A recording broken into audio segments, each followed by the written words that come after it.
What's up, everyone? Welcome to the show. What? This is our new pre-recorded format. We appreciate everyone coming and checking out the video today. Really excited to do this. We can do a lot of different things. We can kind of really get focused on different topics, and we will still be here dropping content. Maybe not every day, but pretty close to every day. So today we're going to talk about card collecting. What got me started into it? Why am I doing it? Why did Anthony do it? Anthony, what has gotten you back into card collecting since you were a kid? For me, like, it was just starting to watch people on YouTube open up the packs and sell them and stuff like that. I really got into it with Rev Resale whenever he was, first starting to get back into cards, and he was showing in his videos of what sold and stuff like that. And I ended up finding some at the store, and I was like, I'm going to pick it up, see if I can find some Zions. And first 2 boxes I picked up, I hit 2 Zions and like 3 Ja Morants, and I was like hooked from that point. And then became a full-blown addiction, which it is today.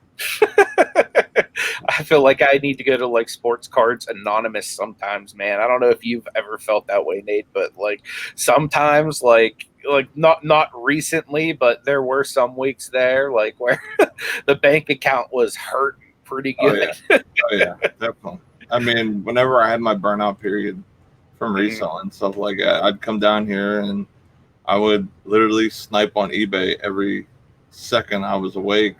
And did it pay off some? Of course, but man, I really put a good amount of money out there, and not only that, like a lot of time that I could have really been getting a lot of stuff done. But now I'm really seeing a lot of cards come back. Well, not come back, but starting to multiply, their values, and that's before they're even getting graded. And it's just amazing what they're doing with the cards since the 90s. I mean, now you have stuff that is, where they're only having 10 only, 100 only, different, refractors and sets and things like that. So I think it's really cool. Jersey cards, signatures in the pack. Like, they didn't have none of this stuff when I was a kid. Dude, it's so much better now. Because even the 90s, I felt like the cards were a little bit cheaper than they were in the 80s. Even though, like, it was actually probably the opposite in the 90s. It's just, like, when you think of classic vintage quality, you think of, like, 60s, 70s, 80s style cards. And then the 90s, where it, like, really became it started to morph more into, like, kind of what it is now. You know what I mean? In that, like, in-between period. I don't know if you think that way too, but for me, there's like a period in like the mid to late 90s where the cards just, like, I don't know, they don't look classically good, but they don't look like new good either, if that makes sense. Yeah, there's only a few different cards that I've seen in the 90s. Now, I haven't collected, like, basically I think it was like 90, 91 all the way up until recent, like maybe 2.5, 3 months ago. Like, I haven't looked at cards. I haven't even looked at pricing, packs, none of that. I haven't done any of that stuff. Yeah. And the first time that I even started doing that stuff was basically watching you open packs. Yeah. And I'm like, wow, that's pretty cool what they're doing. And then you start showing me jersey cards and all that type of stuff. And I'm like, wow, that's really awesome the way that they're doing stuff. And this stuff isn't just stuff that they cut up. This stuff isn't just stuff that you cut up and then, like, oh, this was his jersey that you can, like, buy on the rack at, like, like Walmart or wherever, online somewhere. This is stuff that they have worn or used in games and stuff. So you get a little bit of that, like, you're basically own something that player had on or owned or wore. So you could theoretically have a piece of their DNA. Like, I mean, their sweat is probably in it unless they washed it.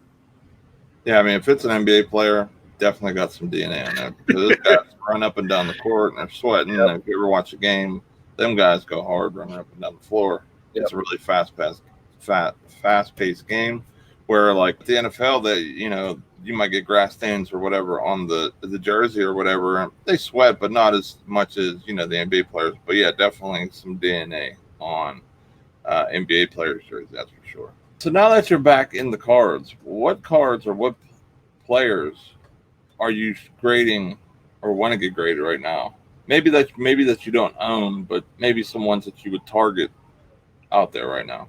I mean, definitely right now, 100%. Anything LeBron James, anything Luka Doncic, anything Giannis. Those three right there, like it is hot, hot, hot right now. But anybody can name those three names and say that these are the ones to send in and get graded. But I'd say some of the guys that I'm grading that I have to send in, I have some Donovan Mitchell that I'm sending in. I'm going to be sending in a little bit of Tyler Hero. I got some Sekou Demboya, who's kind of like my like low key sleeper guy this year. He got a little bit of shine, I guess, toward before the season ended, before the restart. Definitely sending in some of his stuff. John Morant, Zion Williamson, like that stuff always needs to get graded. I'm going to be sending in some Kevin Porter, but that's just because like I'm a huge Cavs guy. So I actually just ordered a PSA 9 Kevin Porter on Macari the other day with my Macari coupon Nice. with a Prism base. So one thing that's really nice about eBay and Macari, like eBay has the eBay bucks for buying stuff on there. You get discounts for, and Macari when you list, they give you coupons so you can get free cards or even discounted cards. Exactly, definitely. I love the fact that there's like always a balance too. You know what I mean? And like normally I don't mess with my balance until I either hit $100 or I have enough to get like a card that I really want. That's kind of what I've been doing with my Macari stash. I've been kind of leaving it like as play money for the most part. Yeah. Or just if it reaches like over $100 or $200, I'll just give myself a little payout. I think we're gonna cut it off here for the first episode of the show that is to be determined. So thank you all for being here. We appreciate you checking out and watching it. And we will be doing different content. It's not going to always be sports. It's going to be reselling sports cards, maybe a little combination during each segment. So definitely check it out. Make sure you're subscribed and make sure to check out Picksburgh. His link will be in the description. He does all types of reselling stuff, storage units, etc., of course, tons of different stuff, thrifting stuff, all that good stuff.